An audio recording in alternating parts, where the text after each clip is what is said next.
Well, September is crucial because General Petraeus is coming back with a report. This weekend he made some statements. I doubt if his report in September will be greatly different from what he said this weekend, which is basically, as I took it, mixed results. We're making progress. Sectarian violence is down. We've made progress in one of the tougher parts of the country, the Anbar province. We made progress in Baghdad, but it's going to take longer.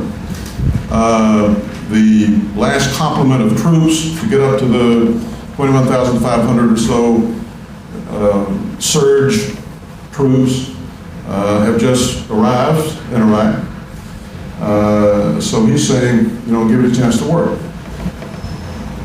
I'm not saying I believe this, but some people are saying that this is a good multi-year plan, that the political process will probably give multi-days or weeks or maybe months to work. In other words, a very bleak assessment from that standpoint. I hope that's not the case. We all know the circumstances surrounding our involvement there. I happen to think that for very good reasons, we did what we did when we did it. I think sometimes a nation has 2 or 3 bad choices and does not have a good one. Had we not gone in there, as I indicated in my remarks, Saddam would have been there telling the world in effect that he did have weapons of mass destruction, having defied the United Nations somewhat 17 resolutions and so forth. The history of putting his own people in human shredders and attacking his neighbors, and oil-rich country, obviously. Watching Iran today, if for no other reason, in my own opinion, without doubt, would be close to a nuclear weapons capability, because of the capabilities he had years ago, and the scientific expertise he had, and the desire that he showed at that time. So that would be the situation today in my mind, had we not. We also know of the mistakes and missteps and lack of planning and lack of sufficient intelligence and all of that. But that now is history and second guessing. And there's time for that, but we should not spend all of our time on that. We should think about the future. And we should think about the kind of world we're going to live in if we pull out of there wholesale and tell our friends and allies in that part of the world that we can no longer be relied on, that we're gone. And they trying to figure out what's in their own best interest and who they should make a deal with, and what about the energy supplies and what's going to happen to that, and all of that. I think the Sunni nations in that part of the world are extremely close to a decision, if they haven't already made it, to have nuclear weapons themselves.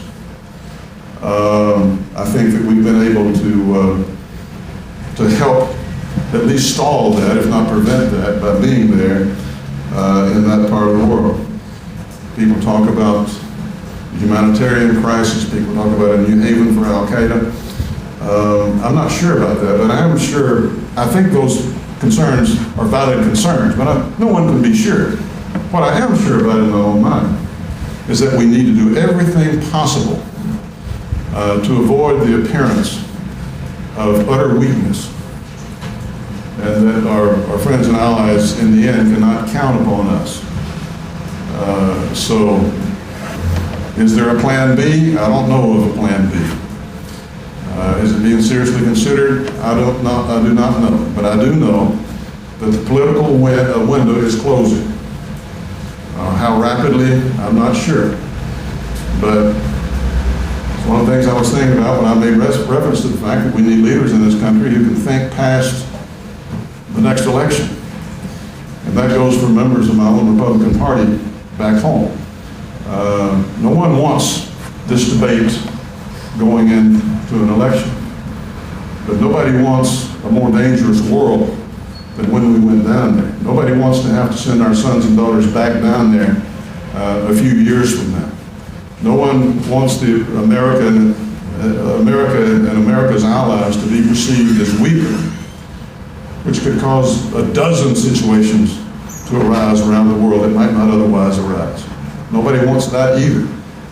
So I get reports back from friends of mine who have young men, two young men in the Marines who have re-upped one more than once, and who write back, email back. They send me from time to time, and they're optimistic, they're idealistic, they think they're doing something for the cause of freedom and for their country. And they're on the ground there. They say what you read is not really an accurate portrayal.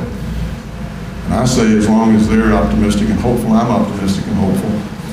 And I hope the political process allows us to avail ourselves of every realistic opportunity that we have to leave that place under better than terrible circumstances.